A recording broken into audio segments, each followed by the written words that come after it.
अस्सलामु अलैकुम रहमतुल्लाहि व बरकातुहू। डियर स्टूडेंट्स, चैप्टर 8 इलेक्ट्रोकेमिस्ट्री का टॉपिक इलेक्ट्रोकेमिकल सेल, बरकी कीमियाई सेल। इलेक्ट्रोकेमिकल सेल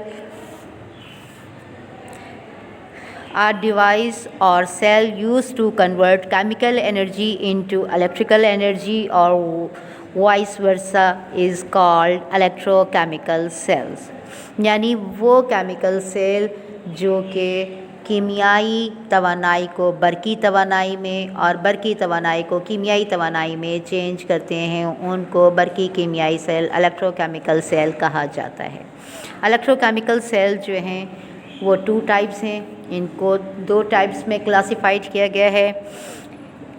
एक कहलाते हैं गैल्वानिक सेल या इनको वोल्टाइक सेल भी कहा जाता है, और इनकी एक एग्जांपल सिंपल हैं, सादा तरीन सेल हैं जिनको कहा जाता है। इसके एक एग्जांपल है डैनियल सेल। इलेक्ट्रोकेमिकल सेल की दूसरी क्लासिफाइड जिसको दूसरी टाइप में किया गया है वो है इलेक्ट्रोलाइटिक सेल। यहाँ पर अब हम फर्स्ट एग्जांपल इसकी देखेंगे, गैल्वानिक या वोल्टाइक सेल की डैनियल सेल। डैनियल सेल को अब हम डिस्कस करते हैं, उसकी कंस्ट्रक्शन पे, उसकी वर्किंग पे बात करते हैं। चलें आइए देखिए Daniell cell. Students, Daniell cell 2 cells पर मुश्तमिल कंटेन होता है।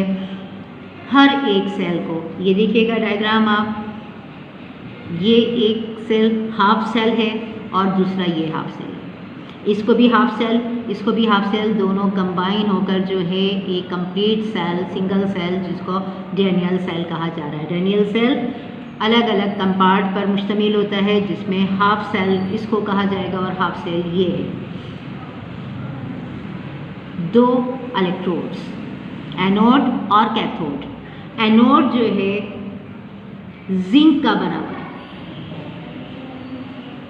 एनोड जिंक का बना हुआ, प्योर जिंक का इलेक्ट्रोड है। दूसरा इलेक्ट्रोड जिसको हम कैथोड का नाम दे रहे हैं, और ये कॉपर से बना हुआ।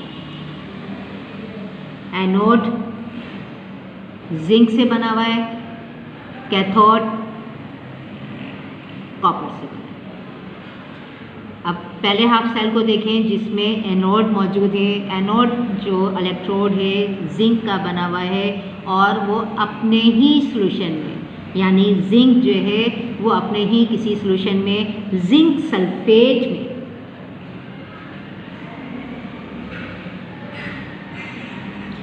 सल्फेट में जो है उस सॉल्यूशन के अंदर इस इलेक्ट्रोड को डिप किया गया है। ये सारा सॉल्यूशन इसमें जिंक सल्फेट का भरा हुआ है। इस जिंक सल्फेट के अंदर एनोड जो कि जिंक का बना हुआ है वो इसके अंदर डिप है। जब इसके अंदर से इलेक्ट्रोलाइसिस का प्रोसेस शुरू होगा तो जिंक जो है वो जिंक आयन और सल्फेट आयन में डिवाइड हो जाएगा।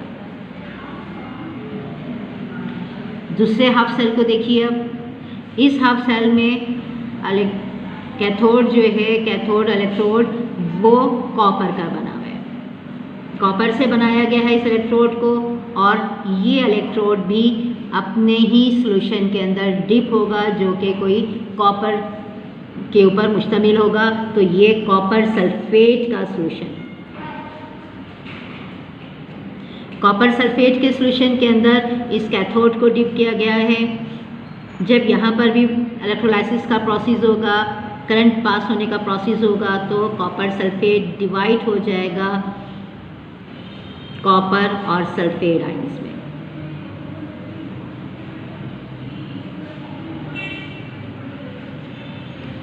इन दोनों सेलों को कनेक्ट किया गया है एक ग्लास की यू ट्यूब से। ग्लास का बना हुआ यू ट्यूब शेप में एक है जिसको हम कहते हैं साल्ट ब्रिज।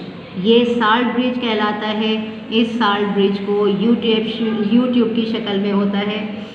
दोनों सेलों के अंदर इसको डिप किया जाता है और ये एंड इसके कंप्लीट क्लोज होते हैं। लेकिन ये जब क्लोज होते हैं तो इनको पोर्स लिड से क्लोज किया जाता है। पोर्स लिड यानी कि ऐसे लिड से जिसके अंदर पोर्स मौजूद हों, सुराख मौजूद हों, इसीलिए इसको सॉल्ट ब्रिज, मसामदार सॉल्ट ब्रिज कहा जाता है। पोर्स वाला सॉल्ट ब्रिज के दोनों जानिब जो हैं इसके एंड्स को पोर्स लिड से जो है वो क्लोज कर दिया जाता है ताकि दोनों जानिब जो हैं वो आइंस का ट्रांसफ़र हो सके। यहाँ से आइंस इस जानिब ट्रांसफ़र हो सके और यहाँ से आइंस जो है इस जानिब ट्रांसफ़र हो सकें, इसलिए इसको सॉल्ट ब्रिज कहा जाता है। और यहाँ पर लिड्स जो है वो पोर्स वाले लिड से इसको क्लोज कर दिया जाता है। दोनों इलेक्ट्रोड को जो है एक्सटर्नल मेटालिक वायर से जो है कनेक्ट किया जाता है और उसके अंदर फिर ताकि इलेक्ट्रोलाइट का उसमें करंट का सिलसिला उसमें पास होना शुरू हो जाए। ये एक्सटर्नल मेटालिक वायर जो है पॉजिटिव और नेगेटिव वायर्स से के एंड से हो गई।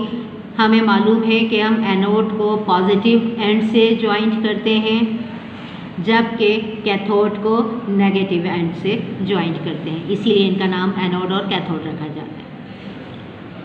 इसके बाद आप देखिएगा कि एनोड पर हमें मालूम है कि पॉजिटिव चार्ज होता है और कैथोड पर नेगेटिव चार्ज होता है, लेकिन डैनियल सेल में बिल्कुल इसके उलट काम होता है। डैनियल सेल में एनोड पर नेगेटिव चार्ज, कैथोड पर पॉजिटिव चार्ज। अब इसका रीज़न है क्या, ये मैं आपको वर्किंग में इसकी डिटेल बताऊंगी। यहाँ तक मैंने आपको इसका स्ट्रक्चर बता दिया। अब हम इसकी वर्किंग पर बात करते हैं कि वर्किंग आखिर इसमें होती क्या है। जिंक इलेक्ट्रोड जो कि एनोड है। अब जिंक यहाँ पर क्या होता है कि जिंक जो है जिंक सल्फेट में से जिंक आयन अलहदा हो गए। ये आपके पास पूरे जिंक मेटल की जो है इलेक्ट्रोड बना हुआ है। यहाँ पर जिंक की एक खासियत है कि वो ऑक्सीडेशन का जो प्रोसेस है वो बहुत तेज़ी से करती है, यानी कि इलेक्ट्रॉन जो वो लूज़ करती है वो बहुत तेज़ी से लूज़ कर देती है बनिस्बत कॉपर के। जिंक अपने अंदर से इलेक्ट्रॉन को लूज़ करेगी, यानी अपने अंदर से इलेक्ट्रॉन्स को निकाल देगी, ऑक्सीडेशन का अमल होगा और जब वो अपने अंदर से इलेक्ट्रॉन्स को रिलीज़ कर देगी, लूज़ कर देगी, तो ये जिंक आयन में कन्वर्ट हो जाएगा।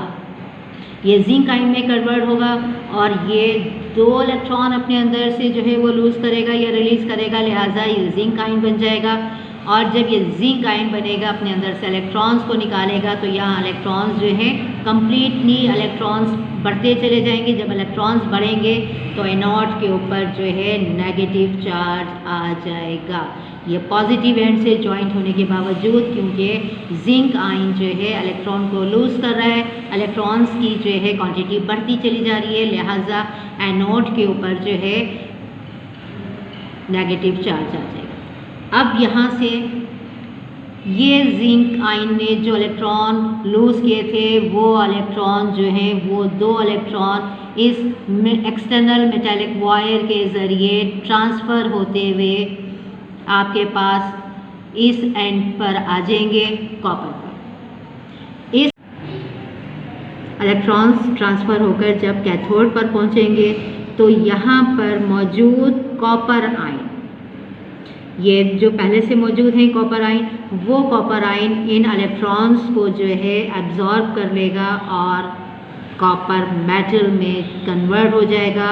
यहाँ पर कैथोड पर कॉपर मेटल जमा होनी शुरू हो जाएगी। दोबारा से देखिएगा कि वर्किंग क्या है कि एनोड से टू इलेक्ट्रॉन्स जो हैं जो कि जिंक ने लूज़ किए थे, जिंक ने रिलीज़ किए थे, वो two electron external metallic wire के ज़रिए ट्रांसफ़र होते हुए कैथोड इलेक्ट्रोड पर पहुँचे और यहाँ पर वो इलेक्ट्रॉन्स जो हैं उनको कॉपर आयन जो पहले से वहाँ पर मौजूद है वो कॉपर आयन एब्जॉर्ब कर लेगा और कॉपर मेटल में कन्वर्ट हो जाएगा यहाँ पर। और इस तरीके से ये केमिकल रिएक्शन जब कंप्लीट होगा तो क्योंकि वो इलेक्ट्रॉन्स ट्रांसफ़र हो रहे हैं, ट्रांसफ़र होने से कि वहाँ पर इलेक्ट्रिक करंट या बल्कि रो पैदा होना शुरू हो जाएगी। ये डैनियल सेल की वर्किंग कंप्लीट हुई कि वो केमिकल एनर्जी को कन्वर्ट कर रहा है इलेक्ट्रिकल एनर्जी में। अब प्रोसेस में जो रिएक्शंस हुए, एनोड रिएक्शन क्या था?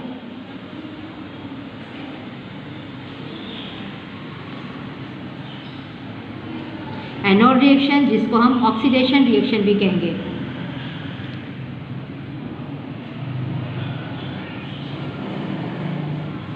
जिंक यानी कि एनोड पर जो जिंक है, उस जिंक ने अपने अंदर से 2 इलेक्ट्रॉन्स जो है वो लूज कर दिए, रिलीज कर दिए और जिंक आयन में कन्वर्ट हो गया।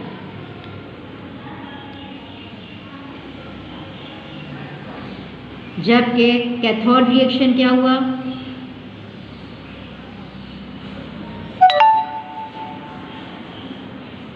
जिसको हम रिडक्शन रिएक्शन कहते हैं। यहाँ पर कॉपर आयन जो मौजूद थे, उन कॉपर आयन ने जिंक से रिलीज होने वाले 2 इलेक्ट्रॉन्स को एब्जॉर्ब किया और कॉपर मेटल में, कॉपर धातु में कन्वर्ट हो गया। ऑल ओवर जो रिएक्शन है आपका, वो ऑल ओवर रिएक्शन या कंप्लीट रिएक्शन क्या होगा?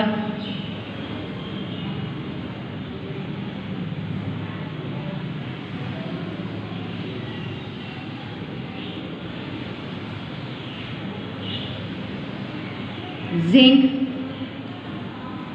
Copper ion,